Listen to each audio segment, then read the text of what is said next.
C'est trop fort sur tous les plans.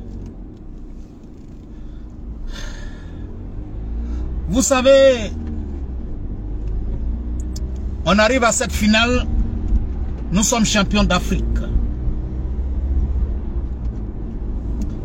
Je me demande, je me pose la question de savoir si beaucoup d'Ivoiriens se sont rendus compte de ce que Dieu nous a montré depuis le début de cette CAN.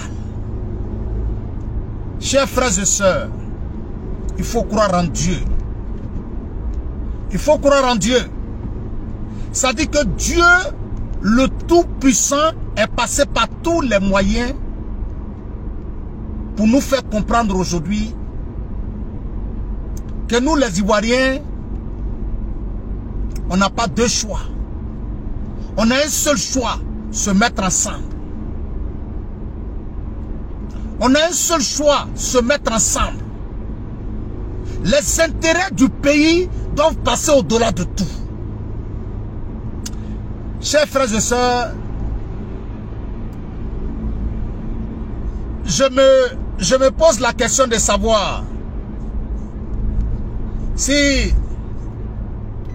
certains Ivoiriens ont compris le message fort que Dieu nous a donné.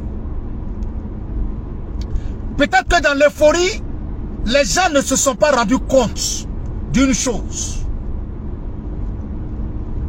Nous sommes en demi-finale. C'est Sébastien Haller qui marque le but qui nous amène en finale. En finale, c'est encore le même Sébastien Haller qui marque, qui nous donne la coupe. Mais qui est Sébastien Haller? Ça veut dire que quand on te dit que nous revenons de loin là,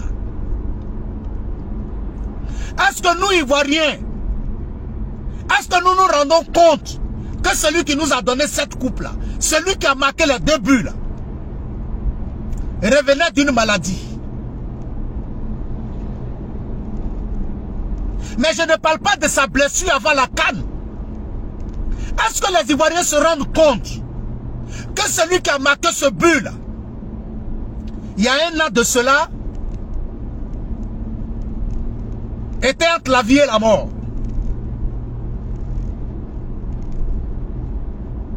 Est-ce que les gens se sont rendus compte que Sébastien Haller qui a marqué le but en demi-finale et en finale, qui a fait de nous champions d'Afrique, est-ce que les Ivoiriens se sont rendus compte que ce petit-là était entre la vie et la mort il y a un an de cela?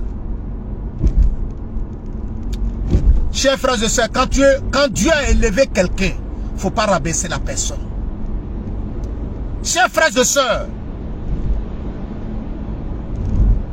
nous avons eu raison de nous mettre ensemble afin que cette coupe-là reste en Côte d'Ivoire.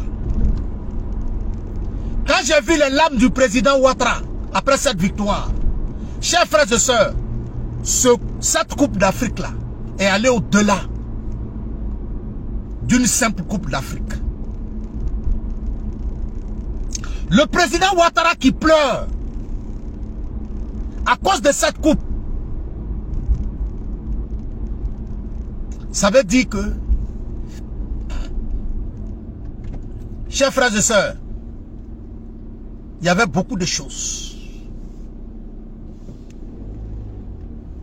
Il y avait beaucoup de choses derrière cette coupe. Cette coupe-là, il n'y a pas eu de coupe d'Afrique plus importante. On a déjà remporté la coupe d'Afrique 3 fois. Hier, c'était la 3e fois. Mais la 3e fois est la coupe d'Afrique la plus importante. Oui. Eh Seigneur. Mais nous allons dire merci à ceux-là qui ont prié pour ne pas que nous on remporte cette coupe. Nous vous disons merci. Nous allons dire merci à ces personnes qui ont pensé que la CAN là allait être boycottée, nous vous disons merci.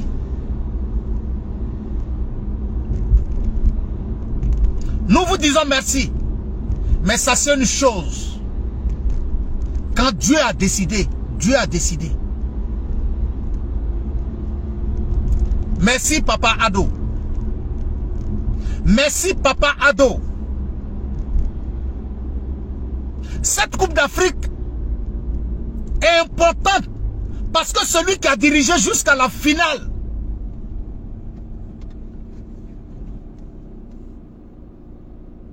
jusqu'à ce qu'on remporte cette coupe, est un Ivoirien.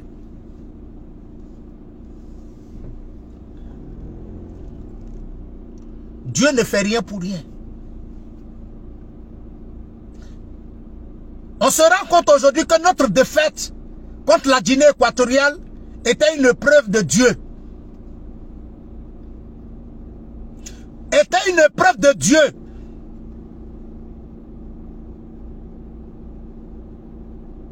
Mais voilà que la vérité est là.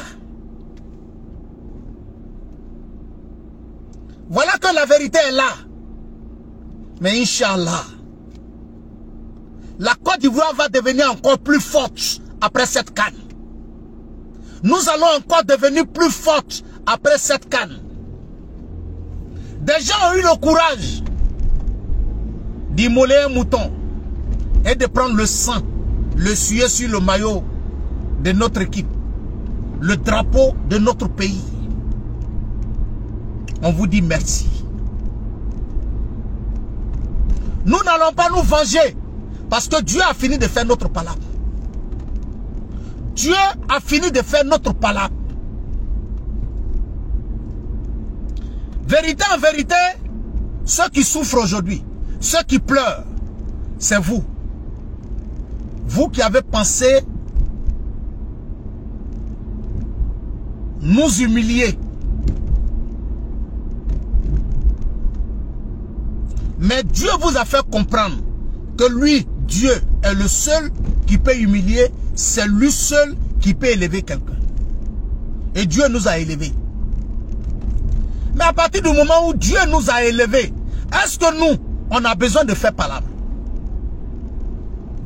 À partir du moment où Dieu nous a élevés, à partir du moment où Dieu nous a fait comprendre que notre destin ne dépend pas de vous, est-ce que nous, on doit s'en prendre à vous? Nous, on ne peut pas s'en prendre à vous.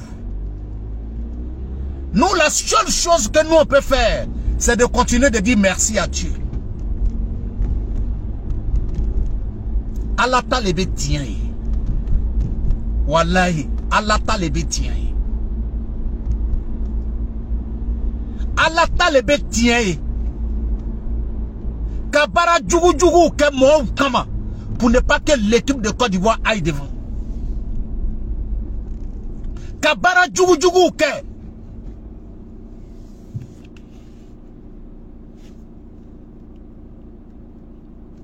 Pour ne pas qu'on aille devant, pour que nous on s'arrête. Ah, celui qui allait verser quelque chose dans un trou et puis allumer le feu dessus et dire que si la Côte d'Ivoire gagne cette coupe, que lui il préfère mourir. On espère qu'il s'est déjà tué. Parce que c'est pas nous. À nous tenir fade. Ida et les bifra. Ida. Parce que Ida les cafons, à un mafo. Et c'est ça la vérité. Mais ce n'est pas grave. Ça dit que hier, tellement c'était chose, je n'ai pas pu me manifester. Parce que tout ce qui me venait dans la tête, je disais, eh Allah, eh Allah, eh Dieu, tu as fait ça. quel Dieu tu as fait ça?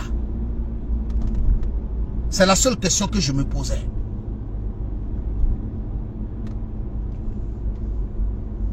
On peut être méchant jusqu'à ce point. On peut être méchant jusqu'à ce point. Quand j'ai vu les larmes du président couler, je me suis rendu compte et j'ai commencé à penser à quelque chose. Qu'est-ce que Dieu nous réserve après le président Ouattara? À qui est-ce que Dieu va donner notre destin après le président Ouattara?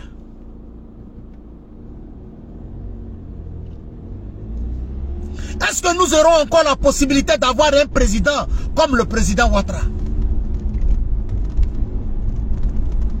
Un homme qui tolère, un homme qui pardonne, un homme qui encaisse, un homme qui accepte que même ses arrière-petits-enfants l'insultent. Et il ne dit rien. Il se tait.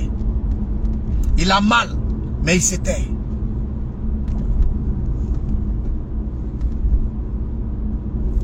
Il a mal, il se tait. Il souffre dans sa chair. Il se pose même la question de savoir, mais qu'est-ce que j'ai fait pour mériter toute cette méchanceté? Mais hélas, lui il se pose la question. Il ne trouve pas de réponse. Ceux qui ont posé l'acte ne sont même pas capables eux-mêmes de dire le pourquoi de ce comportement. Eux-mêmes sont incapables d'expliquer la raison pour laquelle, les raisons de cette méchanceté. Eux-mêmes, ils ne sont pas capables de donner une réponse. Mais Dieu est grand. Dieu est grand. Merci au peuple de Côte d'Ivoire. Merci à nos enfants. Merci à nos petits frères.